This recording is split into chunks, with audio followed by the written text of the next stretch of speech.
Welcome to the video. In this video we're going to be looking at and testing this camera here. Now this is the RunCam Eagle.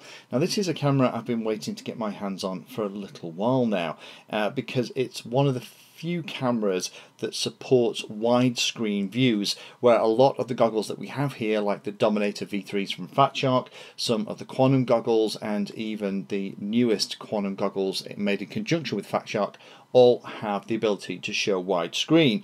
Now this is available from RunCam directly, as well as all their usual stockists. I need to say a massive thank you to the guys at RunCam for sending us this to try. We've also got some other cameras that we're going to have a play with, and we'll probably do a bit of a shootout between this and some of the others too. We've already looked at the RunCam Owl, and the RunCam Owl was really good in low light conditions. This does have an infrared filter on it, so it isn't going to be as good in those low light conditions, but I'm really excited to see how it behaves stuck in the front of one of our favourite FPV quads.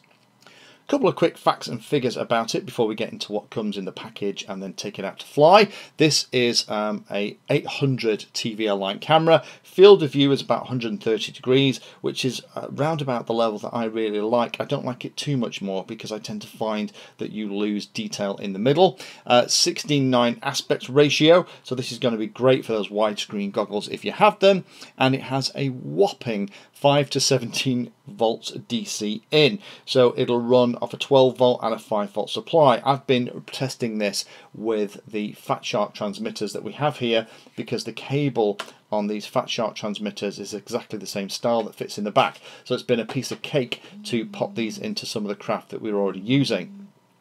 It has a wide dynamic range. Some of the test video that I've seen is fantastic, and when we get this up in the air and have a look at it as well, you'll see how beautiful it actually looks. Now let's have a look at what's in the package. At the back of the camera itself, this is a metal housing, and it's a little bit heavier than some of the other cameras I've played with, but it's not overly heavy. On the back we have the inputs. These inputs on here are at the top, and usually they're not at the bottom, which a lot of other cameras we've used do. And we have the 5 to 17 volt input, the ground in the middle, and the video out. And again, that's going to be a perfect fit for a normal Fat Shark cable.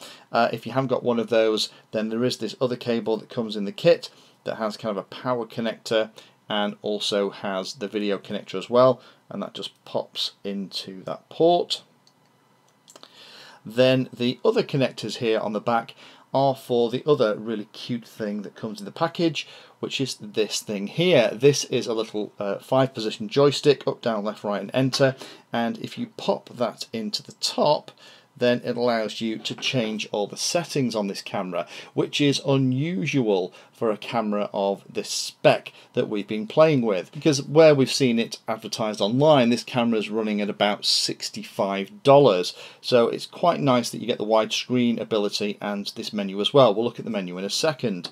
In addition to those pieces, you also get a cable to connect all the AV out pieces, so if you want to connect this up to a more traditional RCA input, you possibly can. Not that we're going to use that for FPV.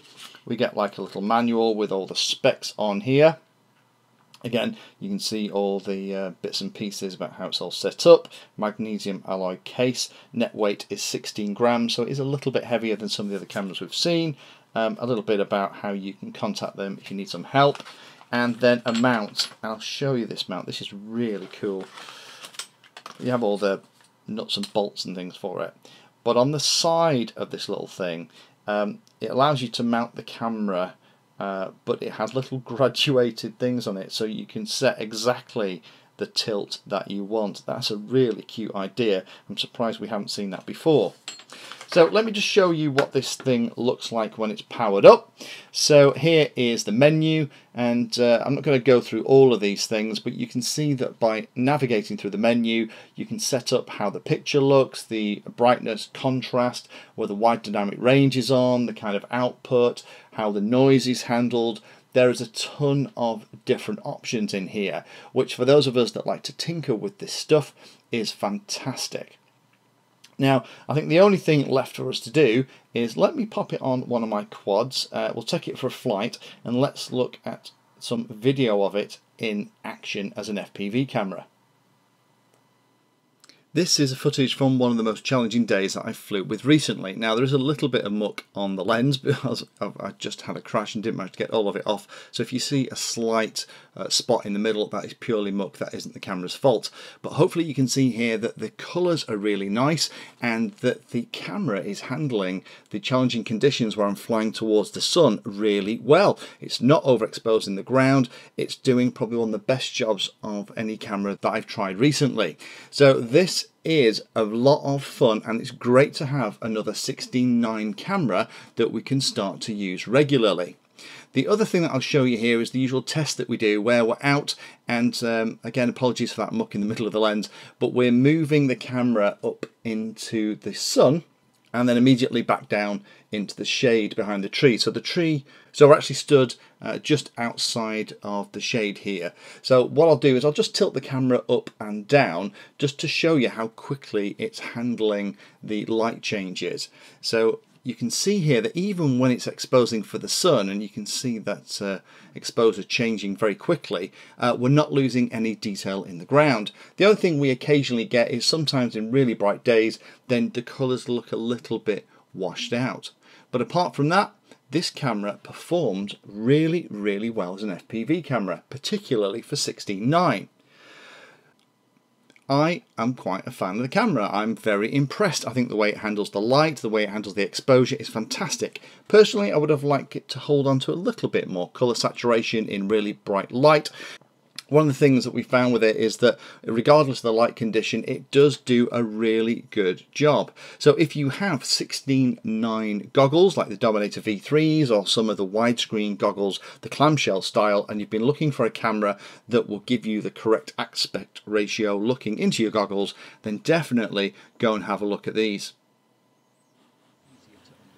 Thank you for taking the time to watch that video. There are lots of other videos on the channel and they're carefully ordered into playlists, so you may find that there are other videos on this same subject that you can go and watch. So I would recommend going into the playlist area of Painless 360 YouTube channel and looking around and seeing what there is. You never know what you might find. Thanks for watching. Please like, subscribe, and happy flying.